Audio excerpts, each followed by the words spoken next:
नमस्कार दोस्तों, मेरा नाम है डॉक्टर सर्वजीत सिंह। आज हम बात करेंगे ठंड से हमारे शरीर पे क्या प्रभाव पड़ता है उसके बारे में। सर्दियां आ गई हैं। ये तो सर्दियां अपने साथ अच्छी भूख, अच्छी नींद, बहुत सारे खाने की क्रेविंग्स वगैरह लेके आती हैं, लेकिन ये शरीर पे क्या असर डालती हैं और सबके लिए इसका महत्व अलग अलग होता है। जैसे अगर कोई व्यक्ति बुजुर्ग हो, 65 साल से ऊपर हो, छोटा बच्चा हो, अगर कोई डायबिटिक हो, हृदय का रोगी हो, या किसी को लकवा वगैरह पहले मार गया हो, या इस तरह की चीज़ें हो, तो उनके लिए ये अलग अलग तरीके से लेके आता है।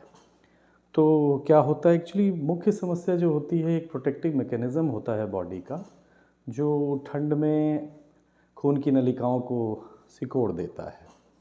वैसे तो ये प्रोटेक्टिव होता है, लेकिन अगर कोई व्यक्ति हाइपरटेंसिव हो या कोई व्यक्ति हृदय रोगी हो, तो उसके लिए ये जब खून की नलियाँ सिकुड़ जाती हैं तो हृदय को अतिरिक्त कार्य करना पड़ता है, जिसकी वजह से जो है हाइपरटेंशन होता है और ब्लड प्रेशर बढ़ता है, हृदय पे दबाव पड़ता है, हृदय रोगियों को दिक्कत होती है। ठंड में खून के थक्का जमने की प्रक्रिया भी थोड़ी तेज़ हो जाती है। तो ऐसे लोग जो खून पतला करने की दवाई ले रहे हैं, उन्हें कोई पहले स्ट्रोक या पक्षाघात वगैरह हो रखा है, ब्रेन स्ट्रोक, तो ऐसे में उनको उसे बढ़ाने की ज़रूरत पड़ सकती है, या ब्लड प्रेशर की दवाइयाँ बढ़ाने की ज़रूरत पड़ सकती है। इसके अलावा जैसे कुछ लोग डिप्रेशन वगैरह होते हैं, उनमें उनको उनकी दवाइयाँ जो है उन्हें बढ़ानी पड़ सकती है। होता क्या है कि धूप कम हो गई, छोटे दिन हो रहे हैं, विटामिन डी कम हो गया, तो विटामिन डी भी कम हो गया, इससे कि इम्यूनिटी भी कम हो जाती है। तो इम्यूनिटी कम हो जाती है तो निश्चित तौर पे फिर खांसी, सर्दी, जुकाम जैसी चीज़ें होने लगी। सब चीज़ें एक दूसरे से जुड़ी हैं।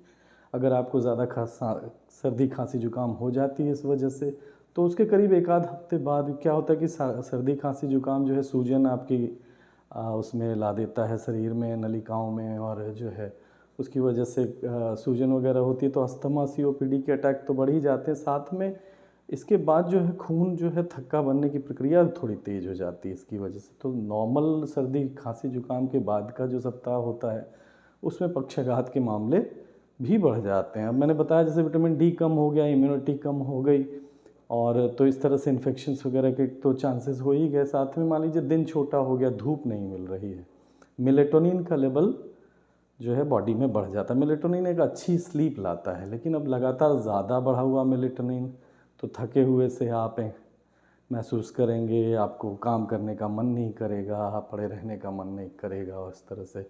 इसके अलावा स्किन ड्राई हो जाएगी, आँखें भी ड्राई, आँखों में ड्राइनेस हो सकती है। वो इस वजह से होती है कि हवा में जो ठंडी तो होती है पर उसमें नमी नहीं होती, नमी नहीं होने, अब ड्राई आई है तो उसमें इन्फेक्शंस वगैरह के चांसेस भी है। स्किन ड्राई होगी तो स्किन पे भी इन्फेक्शंस वगैरह होने के। बुज़ुर्गों में खास करके जो जोड़ के रोग से पीड़ित हैं, उसमें क्या है, वही वैसो कंस्ट्रिक्शंस वगैरह की वजह से, सिवरिंग की वजह से ठंड में जो मसल जो होता है, कॉन्ट्रैक्शन होता है, उसके जो जोड़ अकड़ जाते हैं, तो जोड़ों वगैरह में दर्द जो है उनके, बुज़ुर्गों में ये सारी चीज़ें हो जाती हैं।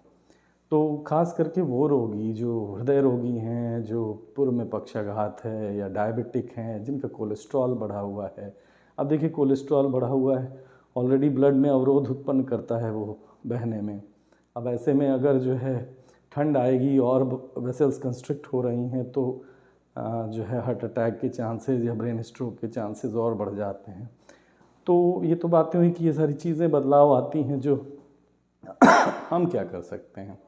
हम थोड़ी थोड़ी मात्रा में पानी पी सकते हैं, हम एक्टिव रह सकते हैं, थोड़ी भी इंडोर एक्सरसाइज हमें इन चीज़ों से बचाएगी। एक्टिव रहेंगे तो हम, तो इंडोर एक्सरसाइज आप योगा, प्राणायाम वगैरह कर सकते हैं। सुबह का, अर्ली मॉर्निंग का, सुबह से 5 बजे से लेकर 9 बजे तक का समय, या लेट इवनिंग जो 6-7 बजे के बाद 10 बजे तक, रात 11-12 बजे का जो समय है, इसमें जो है ठंड से अपने आप को एक्सपोज नहीं करना है, थोड़ा पानी पीते रहना है। विटामिन डी वगैरह की इंटेक जिनकी कम है उनको कर लेना है। जो लोग ब्लड प्रेशर वगैरह का नियमित जांच करते रहें, कि अगर थोड़ा भी ब्लड प्रेशर बढ़ेगा तो ऑलरेडी ब्लड वेसल कंस्ट्रिक्ट कर रही हैं, तो वो मुश्किल हो जाएगी।